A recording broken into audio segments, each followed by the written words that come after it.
77 years ago, on July 8th, 1947, the world changed forever when a press release from Roswell, New Mexico stated that a flying saucer was found. Almost immediately, this claim was retracted. The government insists it was just a weather balloon. Those close to the discovery say otherwise. Did the government cover it up? Or was this really just a simple weather balloon? Join us as we search for answers on what really happened that fateful day. And maybe you can answer the question, are we alone in the universe? I'm Brian Peters, and this is Gravely Amusing.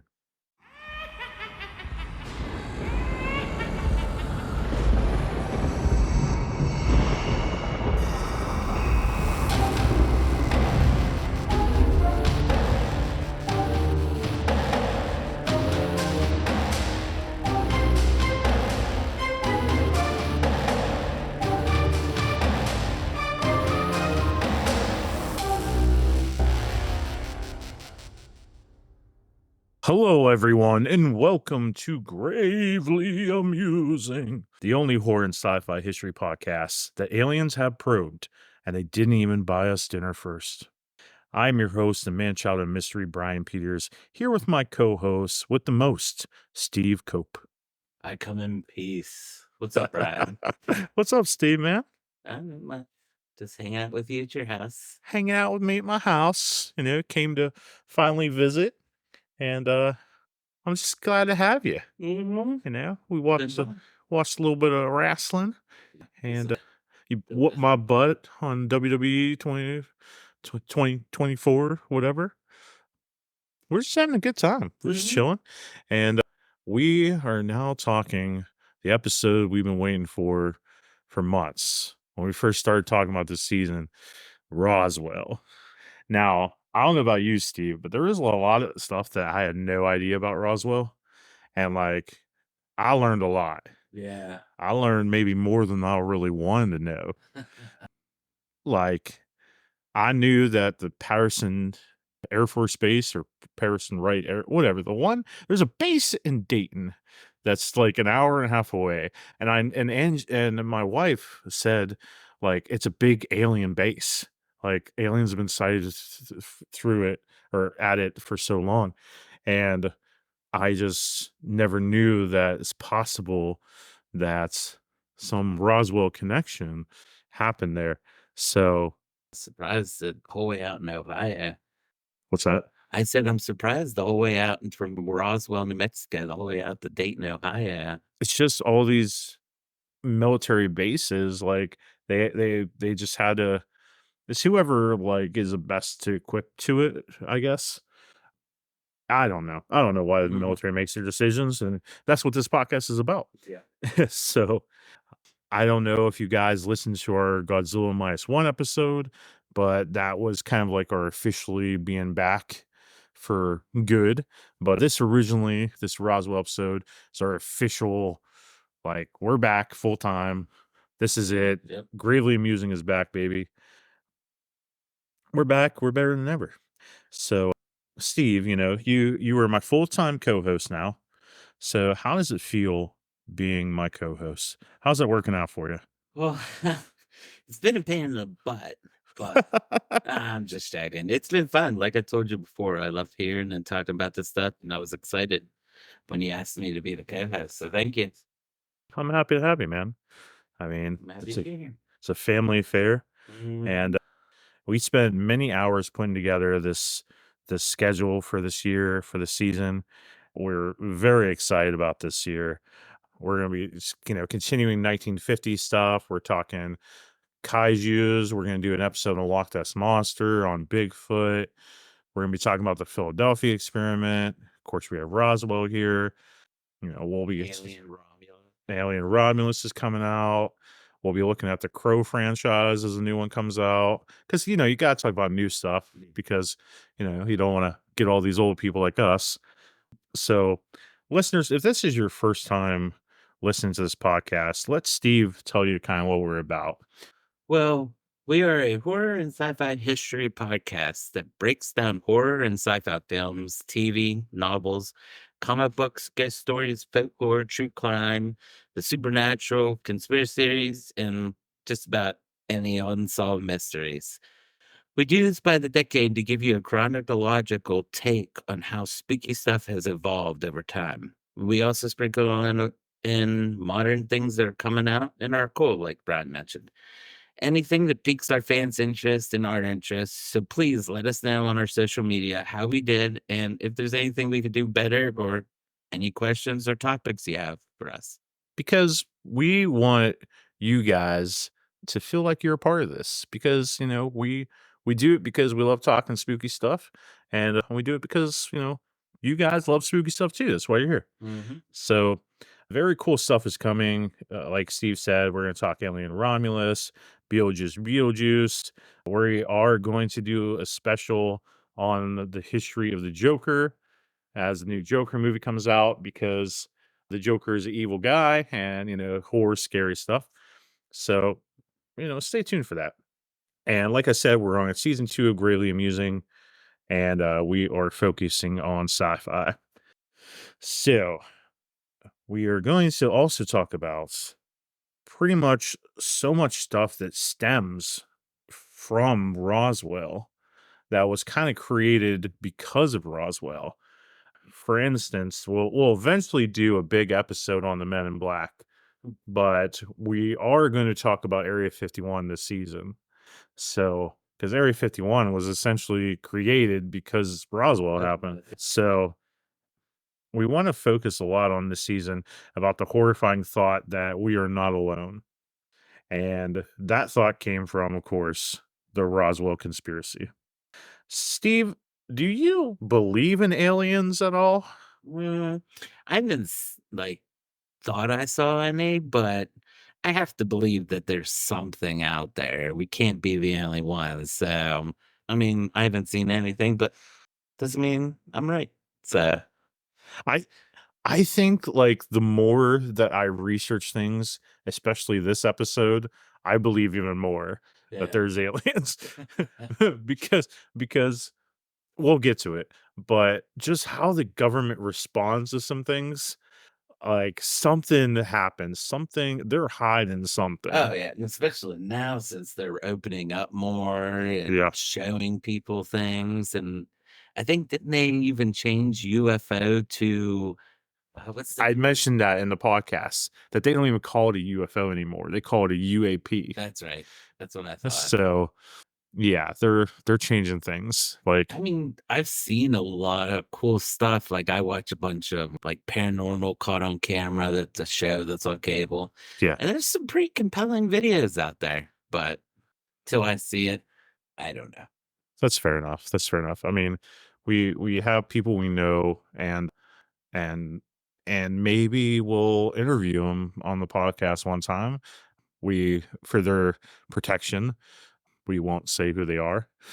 But, you know, people close to us will probably know who they are if they want to be interviewed, but or maybe they'll just share more of their story and I'll just say, "Hey, this is a person that we know," and, whatever. And S I mean, even then, where I'm from, Yeah.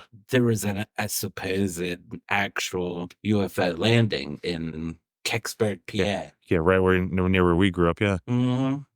And they have Yeah. it's like an acorn style thing. Yeah, I went there with my wife, Jen, and she loved it. She loves this little, like, tourist shop stuff. And I believe they did a documentary on that too when I They was did. young in there.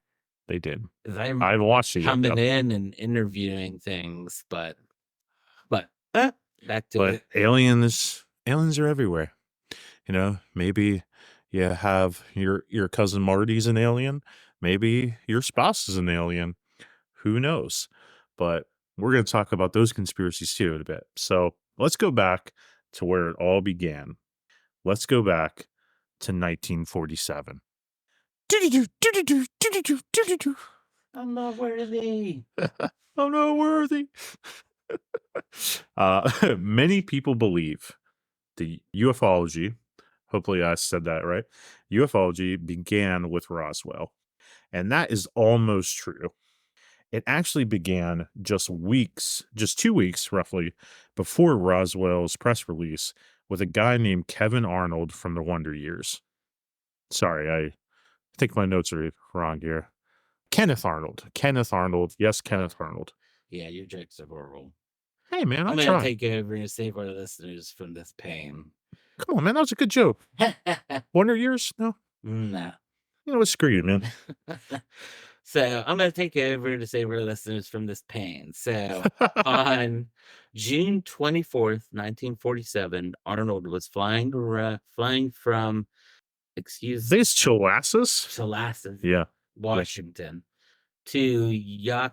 Yakima, Washington on a business trip, and he made a brief detour after learning of a $5,000 reward, equivalent to 68,000 today, for the discovery of a U.S. Marine Corps airplane that crashed near Mount Rainier. The skies were clear and there was a mild wind. A few minutes before 3 p.m., he was at like 9,000 feet. He gave up his search and started heading east when all of a sudden he sees a bright flashing light similar to sunlight reflecting from a mirror. Afraid that he is close to another aircraft, Arnold starts scanning the sky around him, but all he can detect is another plane to his left and behind him about 15 miles away. So, about 30 seconds after seeing this light, Arnold starts to see a series of bright flashing lights in the distance off to his left or north of Mount Rainier, which was then like 20 to 25 miles away. He thought they might be reflections on his airplane windows, but a few quick tests, like turning his plane side to side, removing his eyeglasses, rolling down his side window, all rolled all of this out. These reflections came from flying objects. These objects flew in like a long chain and went around Arnold for a moment and seemed like they were like a flock of birds, but he ruled that out because of the altitude he was at, and he was going very fast. The lights quickly came to pass in front of him, and then they went all erratic around him. And he said that one of the objects was a crescent, and he likened their movement to saucers skipping on water. And their shape was like a half moon or kind of like a pie pan. He states that they faded from view a distance about 50 miles in 1 minute and 42 seconds, according to the clock on his instrumental panel. He realized that the speed was over 1,700 miles an hour, which is 3 times faster than any manned aircraft in 1947, and no known aircraft at the time could break the sound barrier. When Arnold landed, he was quickly interviewed by reporters the next day on June 25th, and the term flying saucer debuted. Ooh. All interviewers reported that Arnold was a reliable witness. He didn't seem nervous. He was very credible, and he was a well known pilot. So nobody believes that he was making anything up or lying. In the 3 years that followed this incident, Arnold started bringing a video camera with him on flights. And for the next 3 years, he would film three more instances of 9 spacecrafts near him in the sky on flights. Because of the media and general public would deem him a bit of a screwball when he said that he believed there were aliens, this started a precedent in the U.S. military that if you saw something like this, Your reputation. reputation could be damaged for real. Yeah. In the following weeks, hundreds of reports of seeing flying saucers would happen. For instance, there was a Flight 105 UFO sighting that occurred on the 4th of July, 1947 when three crew members aboard the United States Airlines flight reported seeing multiple UFOs in the skies. They stated that they saw multiple objects that looked like flying discs and they would disappear only to be replaced by four more. Hmm. The incident was among at least 800 similar sightings in the United States. This was the first report by a professional pilot, just one of many reports at the time. Nothing had a huge impact. That was about to change. It sure was. Yeah. So, so Kevin or Kenneth, Kenneth was a respectable pilot, and people started believing him. But once he starts mounting this camera to his plane, and he becomes obsessed with it, that's when he starts being looked at as a crackpot. And he saw it. He saw it for 3 more years. He saw it like so many more times. So, hmm. Interesting. When talking about Roswell, though, an important thing that we have to know, and I didn't know this until I did my research, but important thing we had to know is that New Mexico was not only the birthplace of the atomic bomb in the United States, but after World War II, New Mexico was also the home of the atomic bomb, and it was the home of like the military's elite, which was the 509 bomb squad. They protected the atomic bomb for getting into anyone else's hands, especially the Soviets, because it's all about the Soviets. It's still all about the Soviets.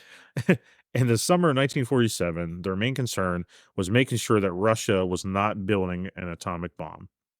So, New Mexico at this time, because they had the atomic bomb, had the best of the best of the best, sir, with honors of the military.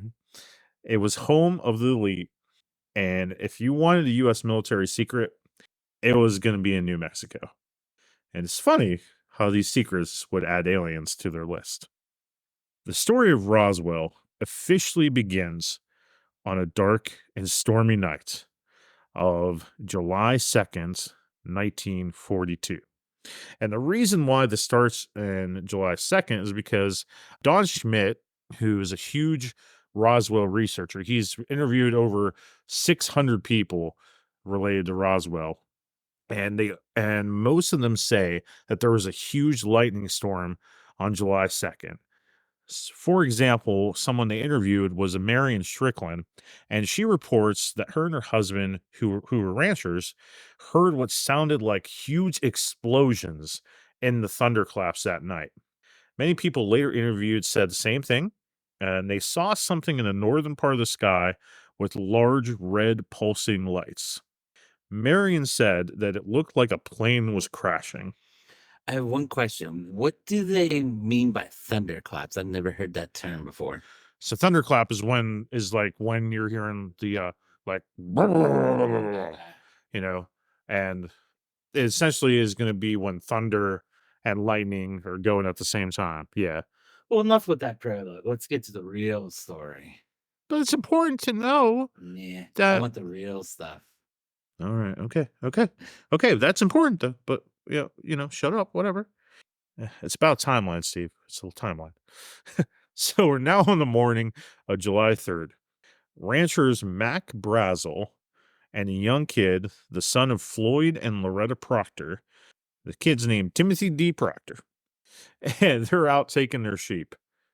And the sheep just start acting bad. And lo and behold, there's a huge pile of weird debris in front of them. Sheep won't go near it or go to get water on the other side. The sheep just freeze. So Mac Daddy takes some debris to the Proctor family as he takes D home. They all check it out and say pieces are all different. Some are like wood, some are like plastic, and there was some metallic material. Max said this metallic material would not stay bent or crushed. It would shape back if you tried to crush it. So think of like aluminum foil in your hand and you roll it up into a ball. This would essentially just unroll and go back to its original shape like there was no crease in it whatsoever. So, yeah. So Max stopped at a bar before going to Roswell days later. It was called Wade's Bar in Corona, New Mexico, and he showed debris to his fellow ranchers. This was about 15 miles from the debris field. Witnesses at the bar said the material was as thin as a gum wrapper, but you could not crumple it up. It always went to its original shape.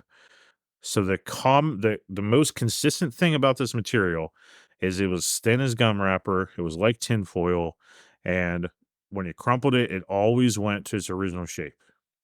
So Mac is a rancher, and he can't take the trip to Roswell till Sunday to bring the debris to the sheriff because of work. Mac also had no TV. He had like nothing, so he didn't know anything about this UFO craze. So the drunkards at the bar were basically like, you know, take that stuff and see if there's a reward because there's a UFO stuff going on. So Mac decided to do that at the end of the week. So Max sat on this debris for days, and not a single soul came looking for this. Don't forget that, because if this is some military thing and it wasn't an alien thing, the military would have came for it. Oh, yeah, It would have been it like immediately, yeah. especially if all these rumors that the government, like what the government says it was really true. They would have been there. Oh, yeah. Nope, he had it for days. He had this material for at least, well, yeah, at least 3 days, 3 to Yeah. 4 days. But don't forget that. So on July 6th, yep, 3 days later, Mac Brazel goes to the local sheriff, Lieutenant George Wilcox, with 2 boxes of debris from the flying saucer. Sheriff immediately says they have to call the bomb squad at the airfield right away. So Sheriff Wilcox calls a nearby airfield in Roswell area, speaks to Colonel William Blanchard, who supervised the bombing of Hiroshima and was at the base that hosted the world's only atomic bomb squad. So Blanchard tells intelligent officer Jesse Marcel and agent Sheridan Cavett to go check this out.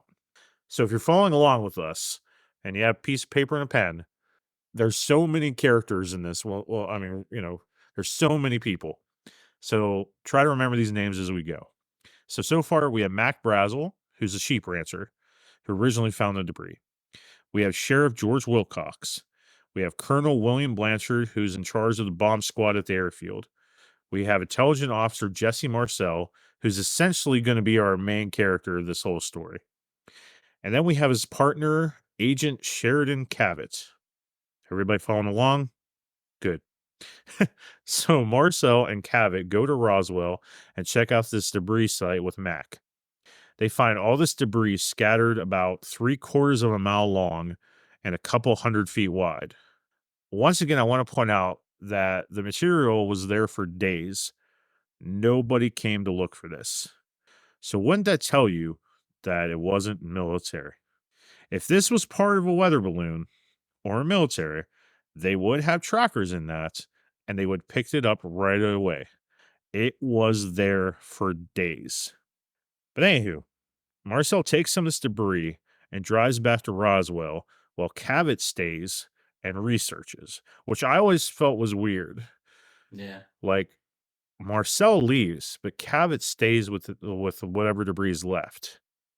I I think there's a reason for that later, but I don't know. Cavett's kind of just like this mystery man that is there. Yeah. But we have to point out the fact that Marcel and Cavett were there. So that's important. That we had 2 guys there from the military, but Jesse's the one that becomes our main character. So does Marcel go immediately to Roswell? Does he?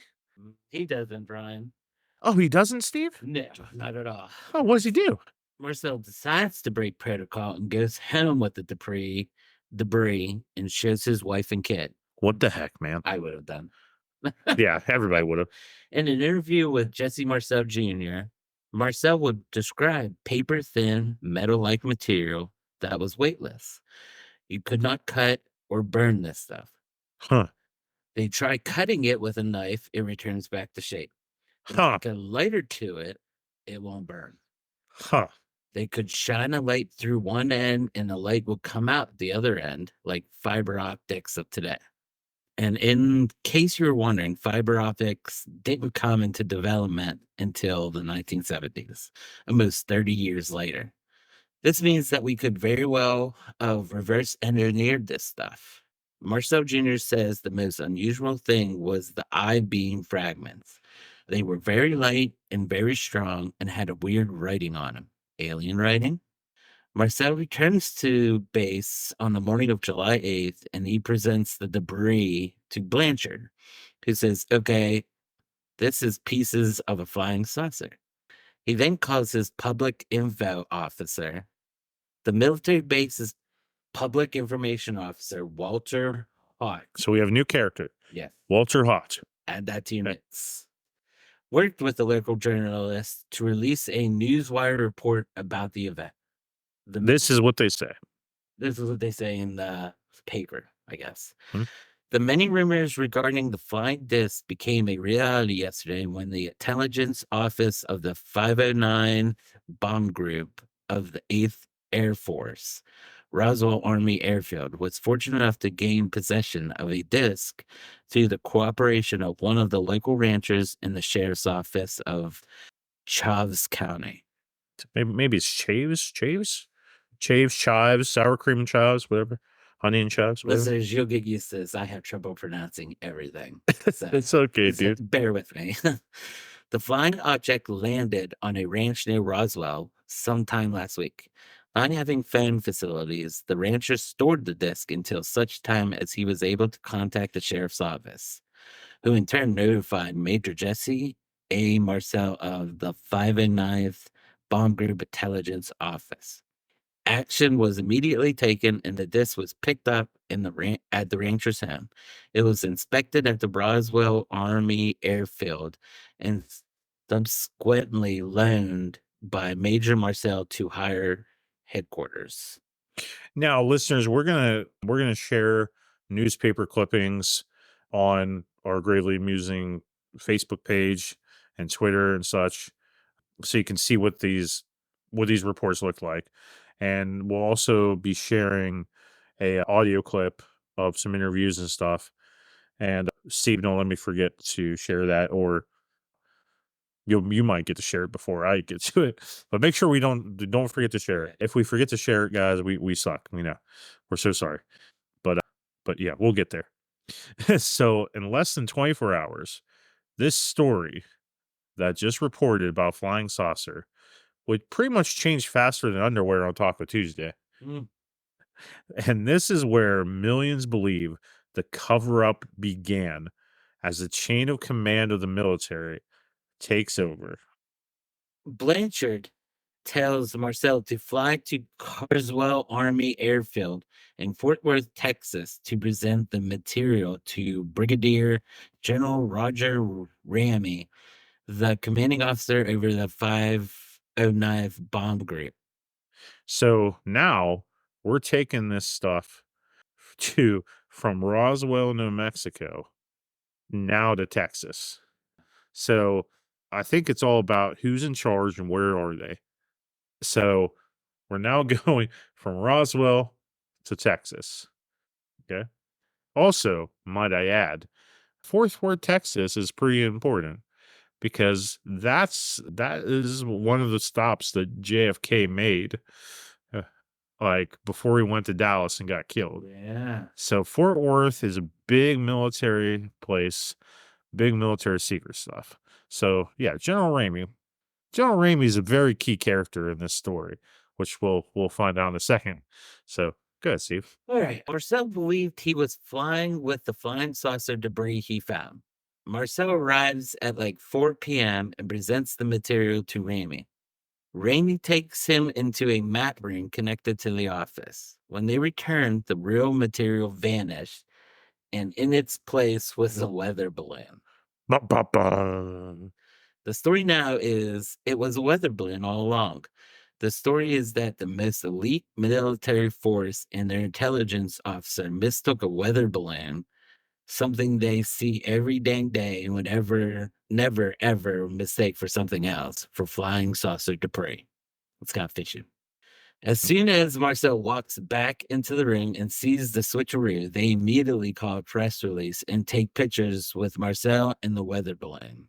In the first photo, he looks a little dumbfounded, almost laughing to himself in shock, which And this shared the picture. we'll share the picture. In this photo, like Jesse's, hunched over, squatting down, and he's looking at somebody, and his eyes are big, and his jaw is a little bit open, and it's almost like a what the F is this? Yeah, Like, what the hell are you doing to me? And I think this is where Jesse like immediately realizes he's the fall guy. he's the fall guy. Absolutely. They take another photo where he looks only slightly less shocked, but still seems like he is shaking his head to himself. Yeah. Bunch of pictures here. Yep. More pictures. There's a news article. Like I said, we'll all share on our. We would definitely share it. Yep. And we have a third picture here as well with General Ramey. This picture is key, everybody, Uh, Some believe the mastermind of the cover up. is General Ramey. Yeah. We are going to post these pictures on our socials, like we said. The most important photo to look at is the third one of the Raimi and Marcel. Look at Raimi's hand. What the heck is he holding? Is it some memo? What does it say? Did he write it? Is it about the crash? We will look into this famous Raimi memo in a second. In 1947, this flies with the world. Like it goes to Korea, it goes to China, it goes like this goes immediately to everybody in the world in 1947. Like this wasn't internet times where it was Yeah. instantaneous, like, but somehow this traveled so fast. Yeah. Army says it's just a balloon. Move along, people. Nothing to see here, and the world accepts it. Because who can believe? Who can you trust if you can't trust your government? I trust J. Jonah Jameson's barber. Yeah. Finally, I get a good joke in. Meanwhile, at the Hall of Justice, while this weather balloon crap comes out, the local radio station sets up an interview with Mac Brazel that very morning to tell the world what he saw, to get the real truth from the first witness. But the military was waiting for Mac Brazel. They grab Brazel and hide him for 5 days at their military base. During this time, they hound him all day and all night and question him about what he saw. Now, why would you kidnap and hold prisoner someone who only found a weather balloon? I'll tell you, it wasn't a weather balloon. And this is a rancher in New Mexico. Like, this guy knows very well what a weather balloon looks like. Oh, yeah. And during these 5 days, they keep Mac prisoner. And the military goes to everyone he spoke to and threatens all of them to keep quiet or they will be charged with treason and then they will face the death penalty. The military then escorts Brazel to the backs of the newspapers and these two radio stations, specifically KGFL, where a reporter named Frank Joyce meets with Mac once again because they originally scheduled this meeting. So he's meeting back with Frank now. And and Frank's ready to get the real story. Mhm. So the days like or not days, but leading up to that interview, he probably told Frank like, "I have something crazy here." And Frank's like, "Gotta get you on the show. Gotta get you to tell the truth. Tell people like we're gonna get this truth out there." And then Max probably slipped a little bit and was like, "Dude, I saw debris. This is flying saucer stuff." Mhm. And Mac's trying to get money from this because he's broke, he's a rancher, whatever. But all of a sudden, Brazel starts to describe what he saw, and he states without a doubt that this was a weather balloon. Frank sees the military that actually escorted him into the radio interview, and he immediately understands exactly what's going on here. And in frustration, he takes him off the air. Military are like, okay, all right, this is, he's not going to say anything now. Mhm. So the military leave, and Frank says to Mac, off the record, Mac, this is about the little green men, isn't it?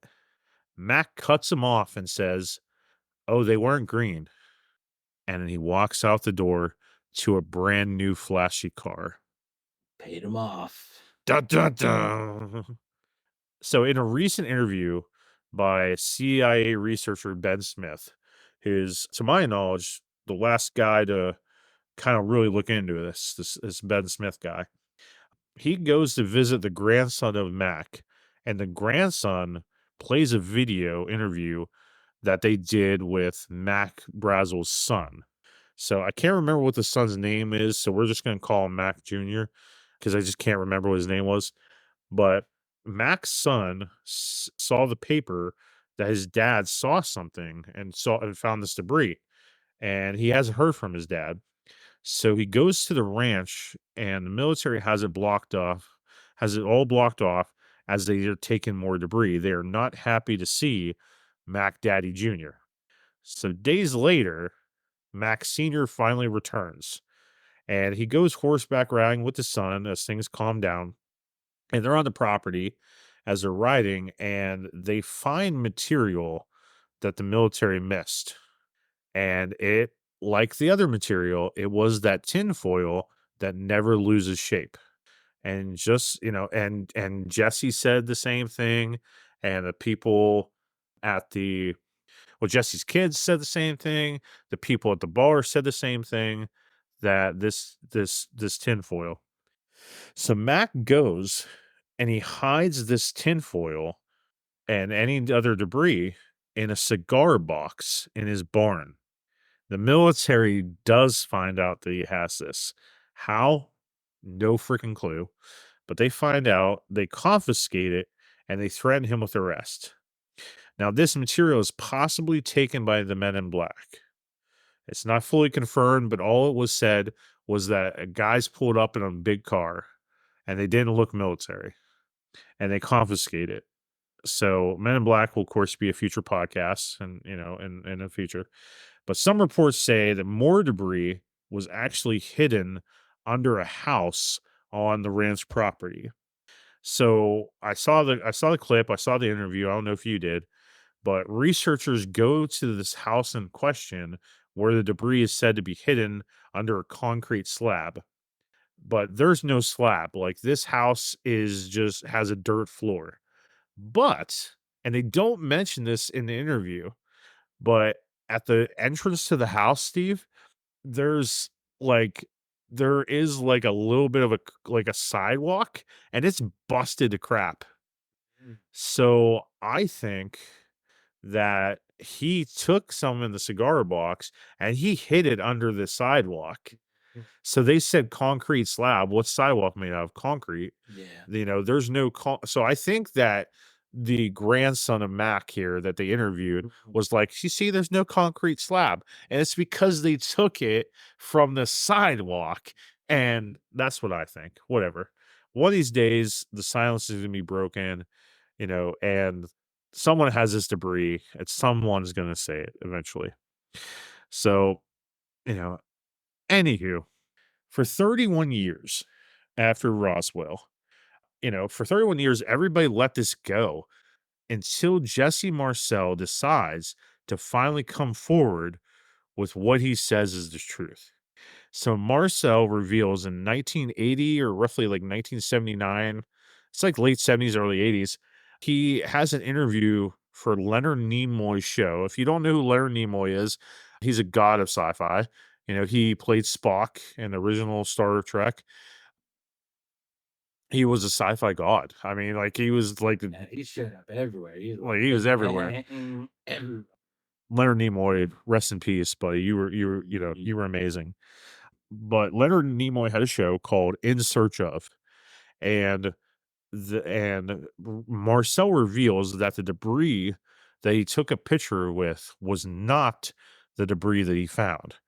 And a newspaper wanted to interview him, but his superior officer Ramy told him, "You better shut your mouth, and I will take care of it. I will answer all your questions." So Marcel was made to be the fall guy. And from that moment on, Jesse Marcel had to live his life with secrets that would eat at him for the rest of his life. Jesse revealed the issue with his cover up was that Mac Brazel was the rancher who found this debris, and he knows what weather balloons look like we said. And this stuff that they found was much bigger than a weather balloon.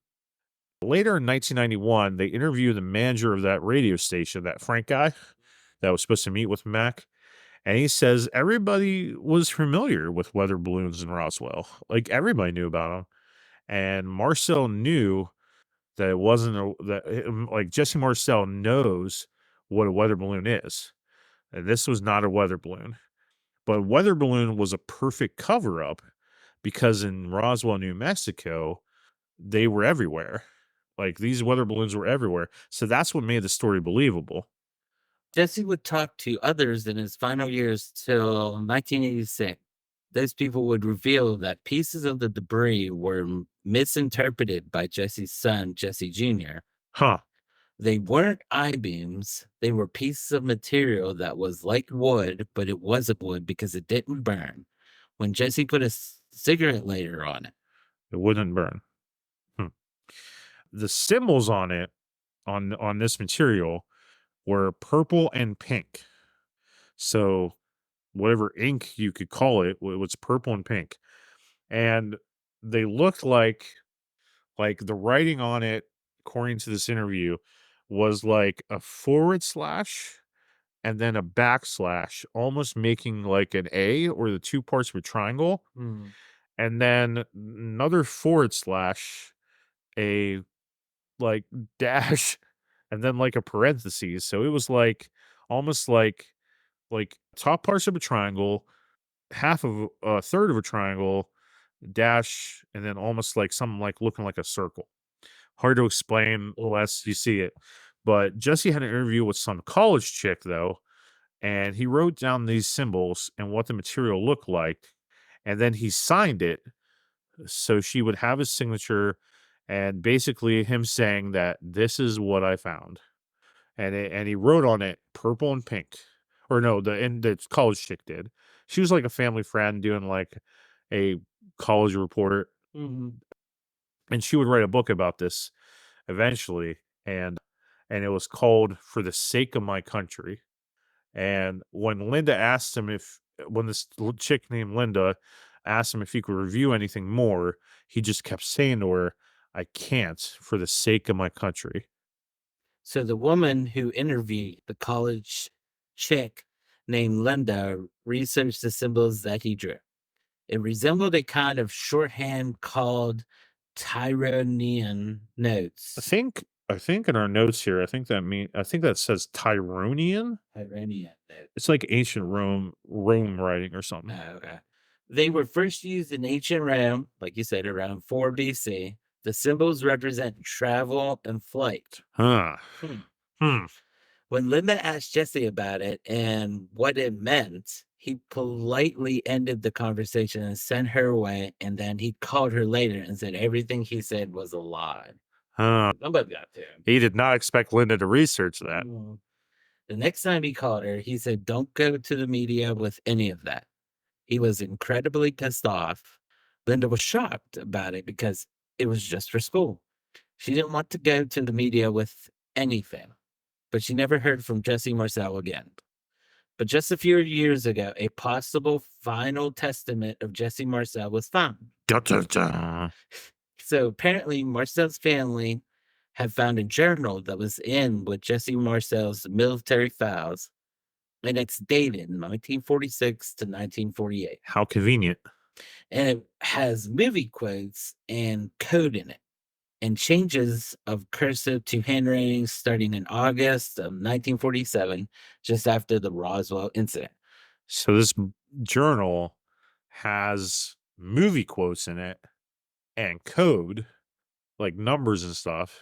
And what's important, Steve is saying here, is that the handwriting starts cursive, and then a month after Roswell, it goes into print and becomes more code ish with weird, some capital letters, some lowercase letters. It gets all weird. They get handwriting tests done on Journal and find out a few things. Journal is legit to 1947. Huh. But like I said, an important thing about the journal is the whole journal is in cursive. And then after Roswell in August 1947, about 6 weeks after the military found everything, the journal shifted to a print write. Very, very important. The letter M in the journal is always capitalized, but it looks like it's actually three sevens together for the number 777. And in biblical sense, that is the number for perfection or angels telling you that there is an abundance that you've been waiting for and it's waiting to be unlocked. Huh.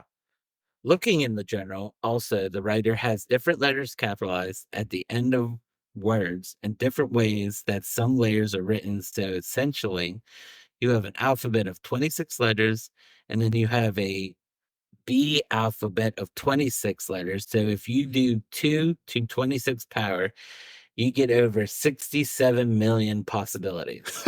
That's a lot. With the computing power today, they can be able to run those possibilities and see what could be meant by these letters.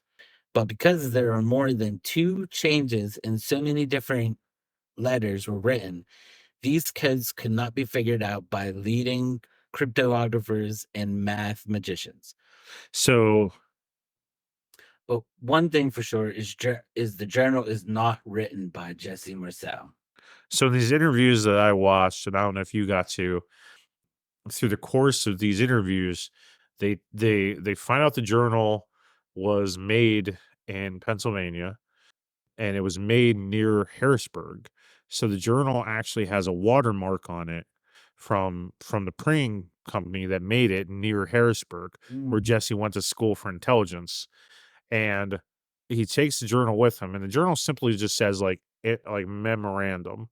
And they test the paper, they test the ink, and like the handwriting lady, she worked for the Secret Service, and she says and Ben Smith is the one doing this research, and Ben asks her, is like, did you ever find like some hoax that could be on this level? And she's like, oh yeah.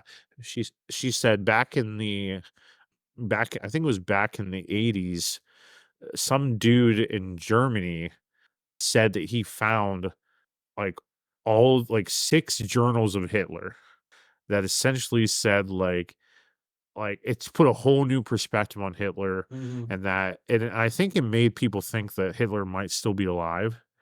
And then and people like bought these journals, like they were like it was big. And the guy that made them was a known like forger in Germany, and and he could write in Hitler's handwriting like nobody's business, but the type of ink he used wasn't available in the 40s.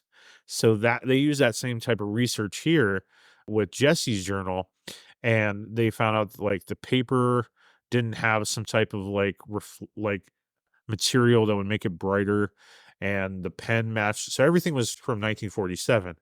But they checked Jesse's handwriting and everything, and they found out without a doubt that Jesse did not write this journal. Hmm. So Jesse didn't write this journal. Why did Jesse have it? Hmm. Exactly. So possible writers of this journal is William Blanchard, who was in charge of the Air Force Base, Walter Hott, who wrote the press release for Roswell, Bob Shirkey, who was in charge of transporting the spaceship to the Air Force Base in Dayton, Ohio, near where I live. Mhm. There was a guy named Edwin Easley, who was the marshal of the bomber squad, and he would be in charge of base security. And then there's this guy named Patrick Sodders, who was the office administrator for Colonel Blanchard. So he would have been involved in record keeping and issuing orders, and basically Blanchard's right hand dude, like kind of like Blanchard's secretary. Mhm. So it would be like you. Well, you're not really my secretary because you never got me a cup of coffee ever. But but anyway, and he would have been in the room, like Saunders would have been in the room when Jesse was presenting the material. So this handwriting expert says that there's only one signature of Blanchard that they have, so it's inconclusive. So it's not Blanchard. It's not Walter Haut.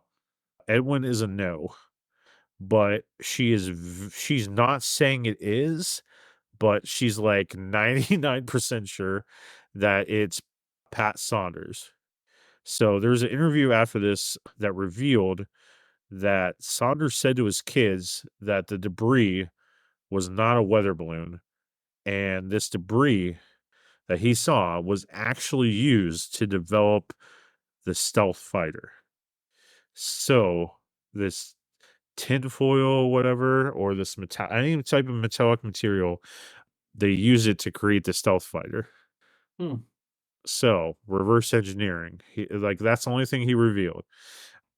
This interview also says that Sauter changed serial numbers of the men. So, like, their dog tag numbers, Yeah. he changed them, and he changed them for the guys that were there to clear up the debris, so no one would know who was really there. He also destroyed files on Roswell, and he also changed files on Roswell. So what else, was left out of this story than what we know? Marcel's family say still today that Jesse never ever changed his story in all the decades. And in all the interviews that I watched of Jesse Marcel, his story was always the same. Tinfoil, it wasn't a weather balloon, everything. Nothing ever changed. And they actually took these clips to like FBI and CIA interviewers and interrogators and said, "Is Jesse lying?" And they noted out like perspiration in the interview, his eyes, what he follows, this like they went through all the thing. Like that show back in the day, Lie to Me, like how he was like a professional lie detector. They took it to that, and this lady said, "Yeah, no, he's saying the truth, or at least what he believes is the truth." Yeah. So interesting thing here. Jesse, always told the same story, but he had a friend or acquaintance that was not part of the military, not part of family. So he was like a separate party, not related to it.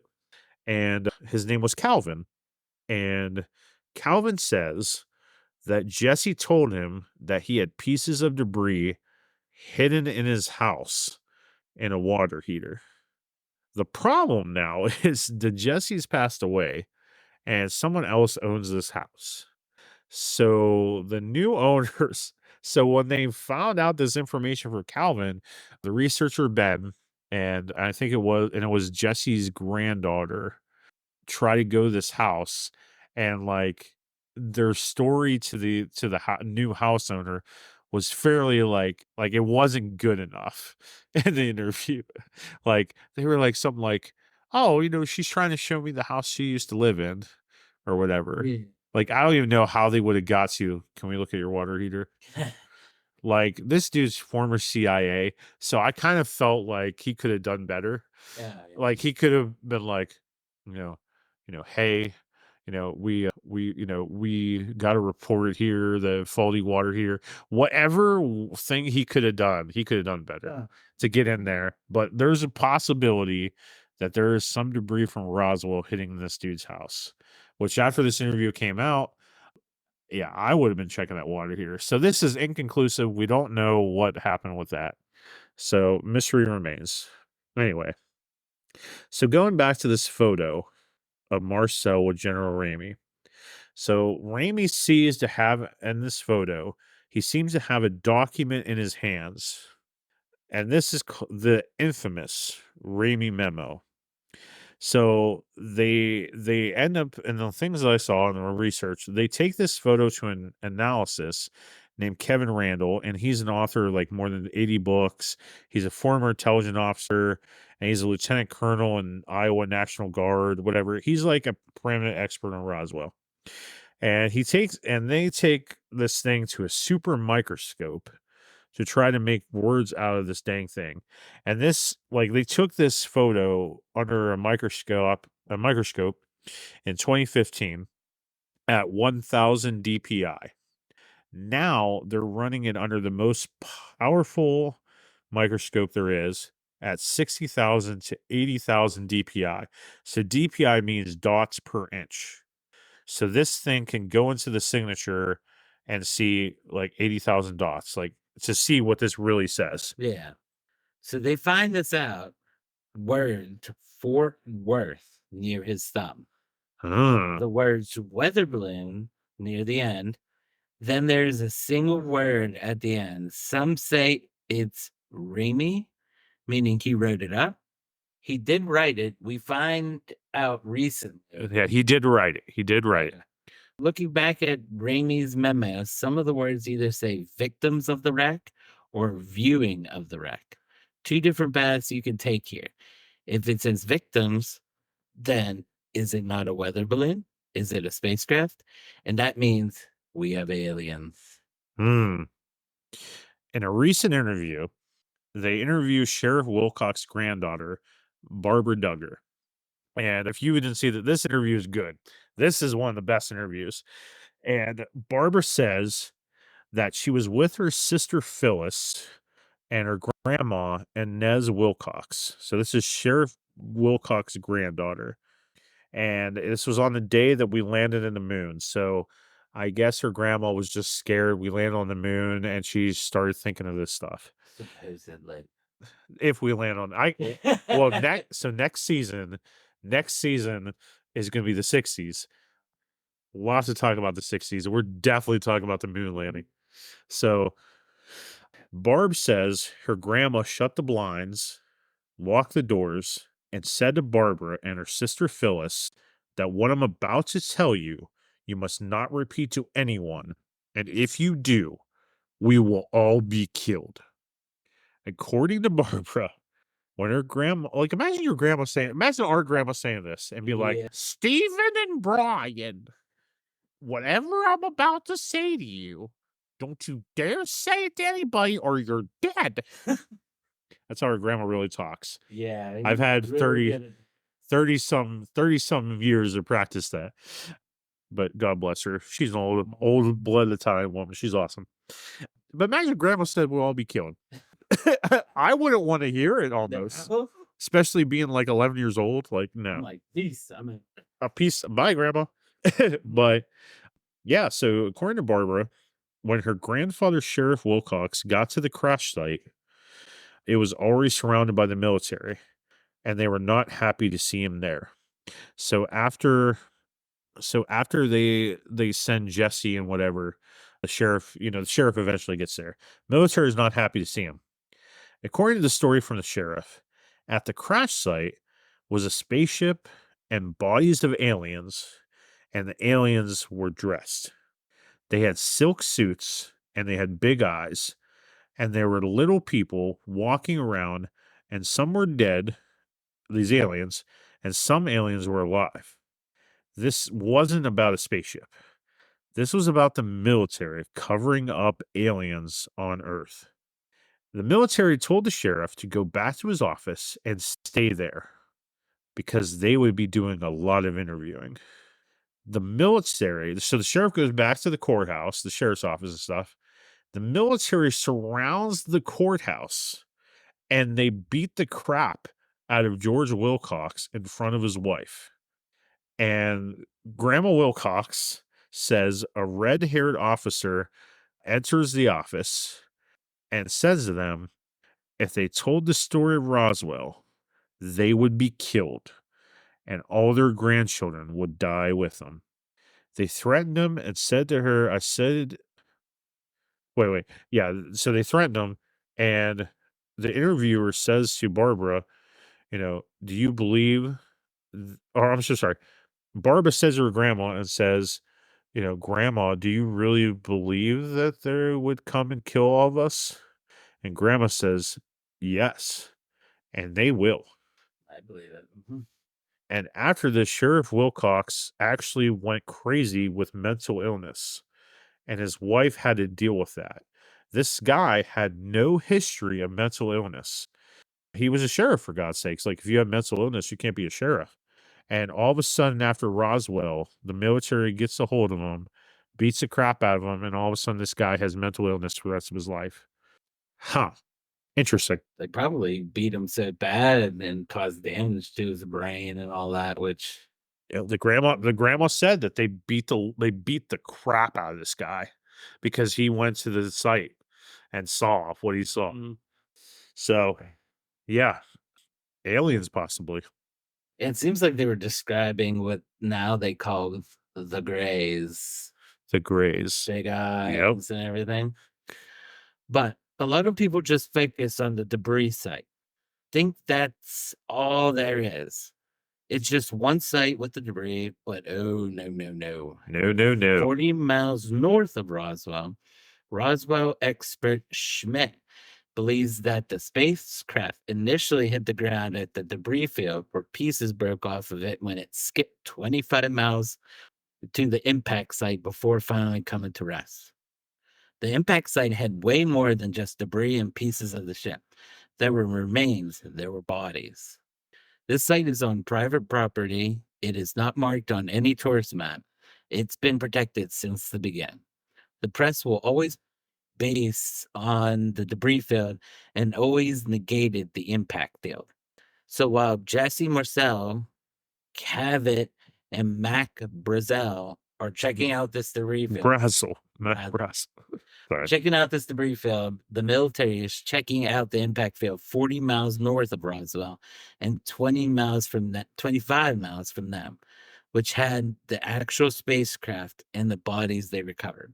Witnesses who saw this crash will go to their neighbors and say, "Hey, you want to go check out the little man?" According to the eyewitness, members of the alien crew were badly injured or dead. This impact site was found before they made the press release because the crash happened in the late evening of July 2nd, and there would have been a full 4 or 5 days before the military was able to seal off the debris field and the impact area. There is indeed proof that something hit there because researchers found at this impact site there was an old windmill and a water tower that's no longer there anymore because it was destroyed by the craft. And they find pieces of wood that was left over from the windmill. Dun, dun, dun. Yeah, on this field, there's pieces because this was never touched Yeah. because nobody thought about it, no one knew about it. And Don Schmidt, he found out about it. And in this field, you can see where there was a water tower that's gone because the thing hit it. And then you see pieces of the windmill, and it's like burnt in such a way that like Some this was something. yeah. Yeah, fascinating. So I want to discuss more about these alien bodies because to me, the bodies are the most interesting part. Yeah. So it's an unconfirmed report. It's unconfirmed from a man named Frank Kaufman, who was assigned to a military unit that was set to recover the alien bodies and the spaceship from the impact site of Roswell. Frank Kaufman gives this interview in like 1995, and the 1990s are very important to the second part of Roswell. Very important, which we'll get to that in a second. But he says there's a lot of erratic movement on this radar screen. He was like a radar researcher in the military unit. And he says that all of a sudden there was like kind of a flash on the radar and then it disappeared, like something went down. And he goes out to the site, and after spotting the UFO, they're on the radar, they head to the location where it disappeared. And Frank continues that where they went to where it was, and it wasn't a missile. It was kind of a strange looking craft, and it opened kind of halfway, and it was shaped like an egg. There have been many reports that of UFOs being shaped like an egg, like almost like there's a top part, and then there's kind of like a middle separation, and then a bottom part. Like What's up with these aliens having egg ships? Like the Cattsburg one, an acorn. yeah, exactly right. Like The some things that are around here, they like mimic it kind of. That's a good point. Whole crap load of acorns in Pennsylvania, man. Whole lot of eggs in farmland, and but not an egg that big. I mean, that's that chicken's asshole would be, you know. but but yeah, this dude says it was like an egg, and he said it was about the size of a Volkswagen Beetle, and he saw several bodies. One body was shriveled up against a wall of the craft, and the other one was like half in and half out of the craft. And Kaufman says that when he got close to the craft, he realized that there were about like three others inside the craft. And according to Kaufman, They loaded up this spaceship and the bodies, and they headed to the same place where Jesse and Marcel had brought the debris. It's unconfirmed. It's just an interview I found. So, but in an interview with Robert Sharkey, who was a group operations officer of the 509, he says that the bodies were indeed recovered and they were put into Hangar 84 of the Roswell base. Now, this story I liked a lot. I love this story. So, a mortician named Glenn Ballard from the Ballard Funeral Home, he provided services for the Roswell Army base.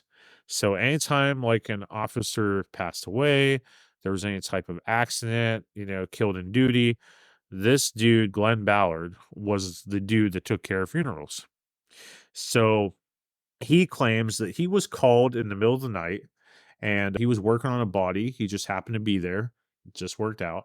And they asked him, do you have any small caskets that can be hermetically sealed? So, a hermetically sealed casket means it cannot be opened once it's sealed because whatever is inside it has to be kept sterile. So, basically, it would be like if someone died from like radiation poisoning, if someone died from like the plague, and they said they had to be small and it gave him some dimensions. And he was like, I don't have anything like that. I I don't got nothing like that. I had he said like I got one, but how many you need? And they're like, we need like three. And he's like, well, it's going to take a couple days. And they said, no, we need it now. And he's like, I don't know if I can pull that off. And they ask him, well, what can we do to preserve bodies until we can get these? And he's like, dry ice. And so he's assuming that this is for children and there's some accident, right? So he goes and he delivers these three coffins to the base. Like he shows up in like, a hearse or whatever. And when he shows up, the officer is like, you get the hell out of here right now.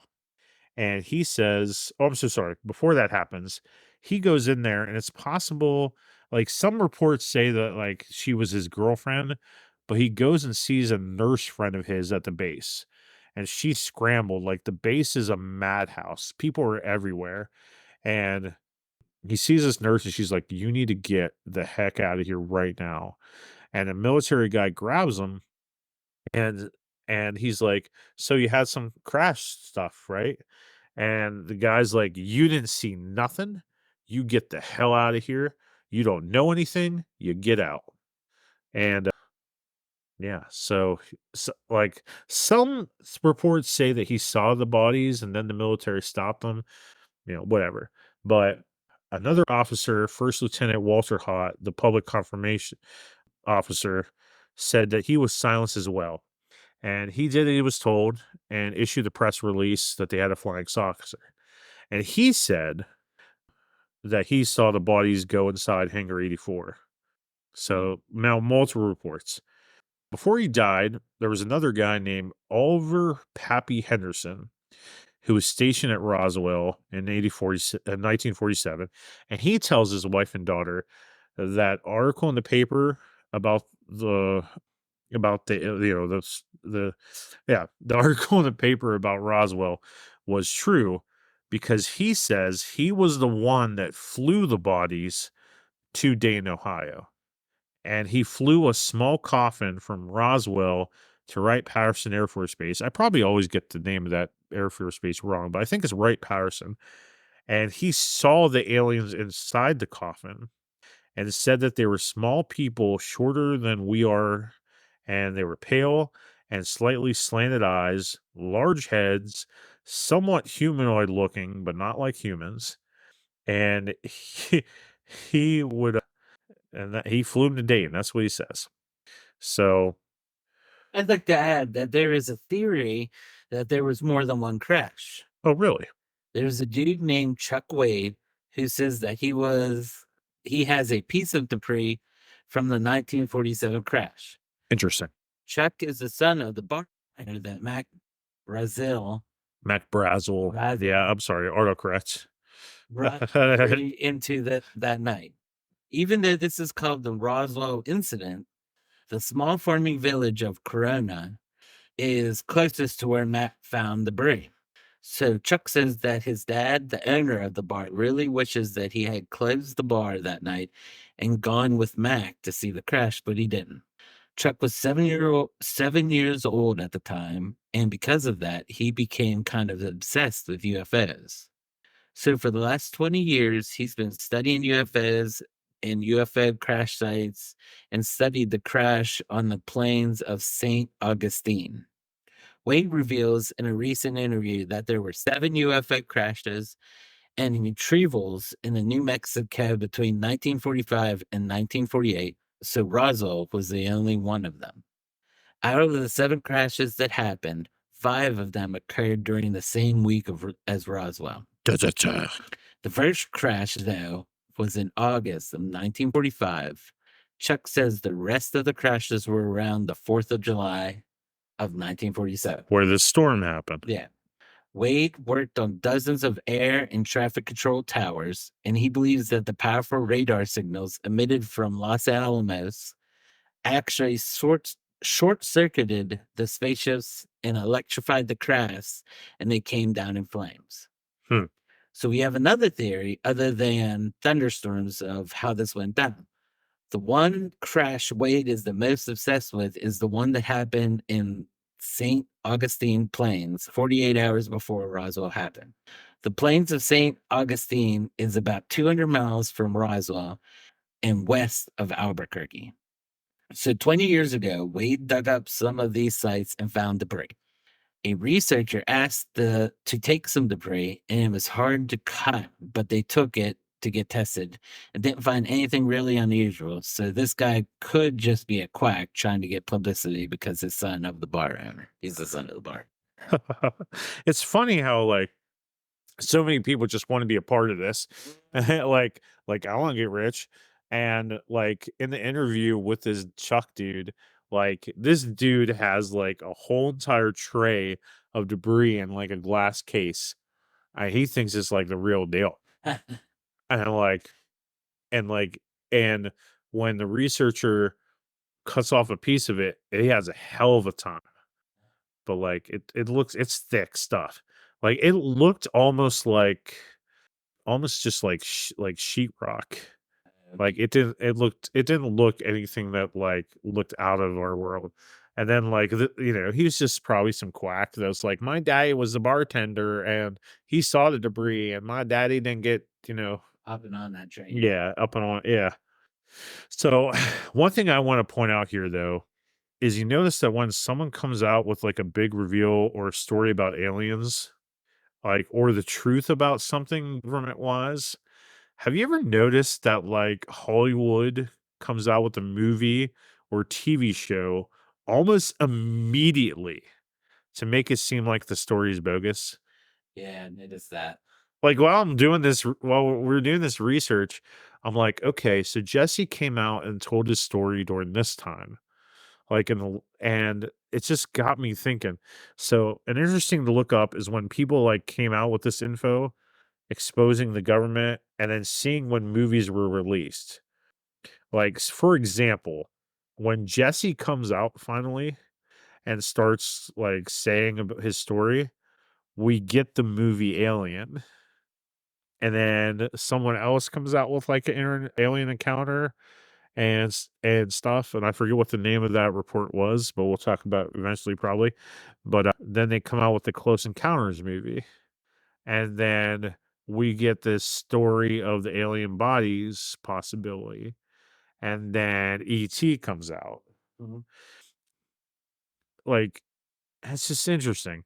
So, and when Jesse Marcel went public 30 years after Roswell, several retired officers from the 509 bomb squad start speaking up to support Jesse finally and supporting his story and adding this claim that yeah, they recovered aliens and a spaceship. And these interviews were reported in a 1991 document called Recollections of Roswell. And then and in the early 90s, they did a survey of Americans, and 70 million Americans were saying they believe in UFOs. Hmm.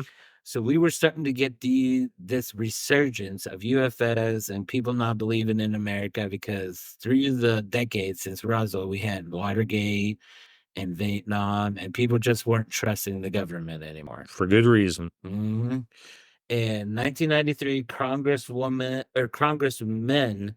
Stephen Skiff or Sk- Schiff, I think it might be Schiff. Schiff Yeah. of New Mexico pushed for answers to what really happened at Roswell and to release facts from the government findings. Finally, some freaking answers, and somebody Mhm. will wants answers.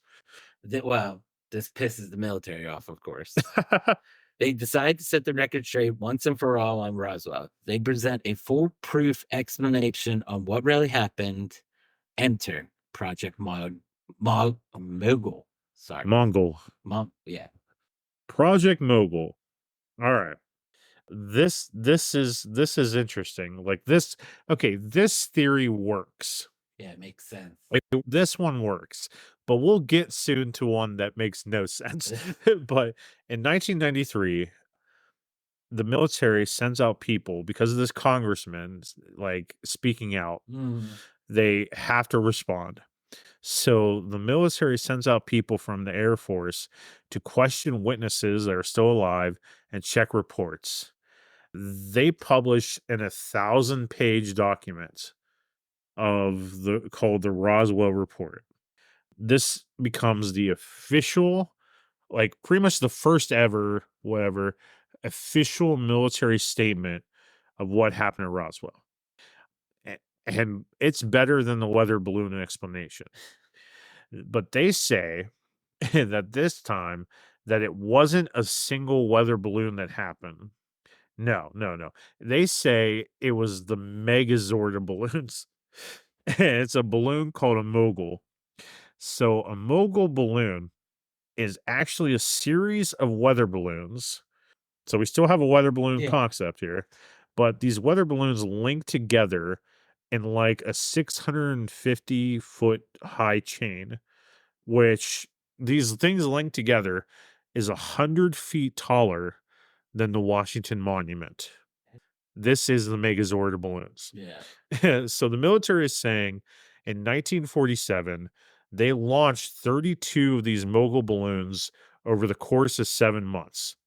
And this is like part of a growing project about the Cold War.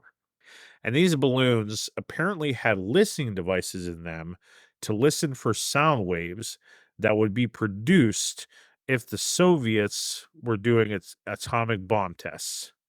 So the US was the only country in the world, remember, at this time that had atomic bombs. So spying on the Russians would be the highest priority because you can't have the second biggest country making bombs. Hmm. And apparently these balloons were launched from an airbase, another airbase that was 70 miles from Roswell. Okay. The government goes on to say in a press release from the Pentagon that it was just a misidentification of radar reflectors on these mogul balloons as most likely this famous disk from Roswell. People feel this is very sus. This is very suspicious, especially researchers. And in the 1995 report, they say that balloon number 4, which was launched on June 4th, 1947, was the one that crashed near Roswell. So that's saying we had tracking devices on these balloons. They're ours. We know it was number 4 out of, whatever. So once again, they're saying this is a weather balloon. We have trackers on weather balloons. This was a Soviet listening device. So why not the rush to get there? There was no rush, That's Steve. what I mean. Like if you're planting spyware in the thing and it crashes, You're getting that yeah. spyware, but there was no freaking rush. And so this was about 3 times 3 weeks between the time that mogul balloon was reported lost and the time that Roswell wreckage was found. So not only do we have days for crash that no one looked for it, but this balloon was missing for weeks reportedly before Roswell happened. So the timeline, and so if Marcel found this weather balloon, he would have seen it was a weather balloon, even though it's Project Mogul and it's the Megazord of balloons. He would have known it was a weather What was balloon. that? Yeah. And apparently, a dude named Charles Moore, who was the lead engineer for Project Mogul, he laughed because he knew it was his missing balloon, but he keeps his mouth shut. So they interview this guy, and he's like, "I'm the guy that created this project," just to try to back up the government's thing. Yeah. So One interesting thing about this 1995 report that I want to add was it was a sworn affidavit from the other man on the scene with Jesse Marcel at the debris site. His colleague Cavett, remember Cavett, everybody? you know, and Cavett says that it was only a few pieces of debris and it fit in a box that could fit a car, and it was definitely a weather balloon. And he doesn't understand why Marcel said what he said. I think what you meant to say was it was just a piece of debris that could fit in a box that could fit in a car. That's I a think small box. so very small, very small. So somebody, of course, had to have gotten paid off. S- So now we know why Cavett stayed. We know why he hung out. To, he probably well, I mean they had no cell phones back then, so he couldn't call anybody. But like maybe he had some type of radio thing and he radioed in and like, all right, I think the fact that Cavett is went on and signed this affidavit in the report and said Jesse Marcel is a quack. Like he's in on it. Yeah, And he probably radioed Raimi is like, okay, what I found is this is big yeah. and this is what we got to do. So either Cavett or Raimi was part of the cover up, like what really initialized it. So I want to add though that David Sochi, the that a researcher named David Sochi, he was like a crash investigation guy. He did a ground penetrating research like with drones, and he says it was no way that a Project Mogul balloon went down in Roswell. There's actually something underneath the ground that is messing with gamma rays. So he's saying that whatever crashed in the debris site, it could not be a balloon because of how the trail like so these researchers with drones and stuff, they check like this is part of the field over here and this has not been touched or dug up. So that's our control. And then he tests where the debris field is and he's like, okay, there is like I don't know if the word is irrigation. Like he's saying that the ground is unsettled and it's obviously been scraped or like it's been moved, like something hit it and moved the soil and Oh, and did this, and then they penetrated the ground and they found something is deep under that ground that's like a circle and is giving off a heat signature and is deep in there, and it messes with gamma rays where they can't read the full research of it. And the things that mess with gamma rays, I know from Hulk comics, is and Hulk actually was from Hulk the Hulk incident supposedly happened in Dayton, according to the comics. Or yeah, but or Bruce Banner's from Dayton, Ohio.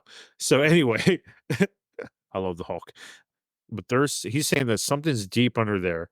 And then they also tracked the possible impact site and like things are like the soil is definitely disturbed and it had to come into impact on the debris site where the balloon is. It was a higher impact than a mogul balloon could ever possibly do. oh yeah. Like we said earlier, it was like it skipped Yeah, over the exactly. land. Exactly. So I have to add also that the 1995 report of the mogul balloon crashing in Roswell, there's no physical evidence or proof that this happened. It's all based on them just saying what it is, and then this one engineer saying, "Yeah, I made the balloons." I also want to add that Independence Day, the movie Independence Day, came out in '96. Men in Black came out in '97. Stargate came out in 1994. If you get my drift here. And in a huge alien film year, we get the final word on Roswell, which is very interesting. So a report that will, well, in a huge alien film year, we get a second final report on Roswell, a report that will make us sure that we'll never question the government ever again. The White House had that whole report that everything was the mogul balloon. Well, Steve, I don't know if you know this, but they issued a second report, and it contradicts their first report. The second report would be the final word of Roswell. This report had five conclusions. And why don't you give them to us there, Steve Weiser? Because I don't know if you know this stuff of what they found, but go for it. They say that these aliens were actually anthropomorphic dummies, which I remember seeing one of the videos and they kind of look like that, but I'm not sure. Anthropomorphic dummies. They look like, yeah, Yeah. yeah. All those people that said that bodies were carried off of aliens, therefore said that no, they were actually dummies that were attached to the balloons for scientific research. But weren't they supposed to be balloons? Like, why would someone be attached to a balloon? These balloons also had Soviet listening devices or weather balloons. So why would you attach a dummy to a Soviet listening device and a weather balloon? It doesn't make sense. The second case study actually had the military show a short video along with it Like a saying public service announcement, and whatever. said the main objective of this project was to study method for returning a pilot or astronaut safely to Earth by parachute if forced to eject at extremely high altitudes. So they're saying the dummies were attached to these high altitude balloons. This military says so that's why you saw ambulances and them putting bodies into body bags because they were protecting the dummies. Why the hell would you need an ambulance if it's not a real body? And if you're trying to test if people can parachute, why are they staying attached? Wouldn't you want them to drop to get that test? Uh huh. So there's a huge problem with this report. Dummy drops never took place in 1947. They started in the early 1950s. The military got confronted by it in the press conference. Guy says, "You're asking us to believe that is dummies," but the project didn't start till like 10 years after Roswell. And the military guy, Colonel John Haynes, says, "I'm afraid that is what it is, the problem with the time compression." I don't know what they saw, but it probably was Project Mogul. So the military is basically saying that all these people have bad memories and they don't remember when things were created and how things happened. But the problem is that people that saw the aliens in 1947, they weren't there anymore in 1952 when dummies came about. So how would they be able to say it was dummies if they weren't even there? Hmm. So all these military people, based on what you're saying here, all these military people that were at the base of 47, they saw something, Mm, and the reason and the excuse that you say for what they saw was in the 50s, and the dummies can't be there in 1947 when these people are there because they didn't exist. yeah. So how can you say it's dummies unless like you could say it's dummies if those people were still there Yeah. at that base, but they Nah. weren't. so a female reporter after this stupid excuse because they thought they closed this on Roswell, and then just a few years later, everybody's like, "What about alien bodies? What about alien bodies? What about alien bodies?" And a female reporter asks, "So you say this case is closed, but we have a major hole here. You're saying that everybody's wrong about the dates that this stuff happened. What explanation can you give other than saying I think people are mistaken by 6 years?" The military just says, "I don't have any other explanation. I'm looking at the facts we stated, and I have no other explanation for that because we reviewed all the information, we finished it, and we're not revisiting it." Another reporter asked this dude, "How do you know you're not part of a government cover up right now as you are talking to us right here?" And they're just using you as the fall guy. And he says, we as a government can't keep single secrets. So how can we make a cover up? In recent years, we have seen video evidence from actual government pilots that they have seen UFOs.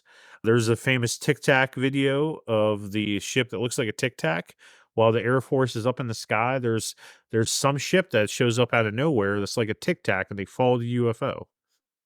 And the government even came out during COVID. I don't know if you know about this. You have to look it up. The government basically came out during COVID and they had some interview on C-SPAN because C-SPAN is the government site. And everything's on C-SPAN. If you look on C-SPAN's website, you can find these interviews with the military about Roswell and stuff.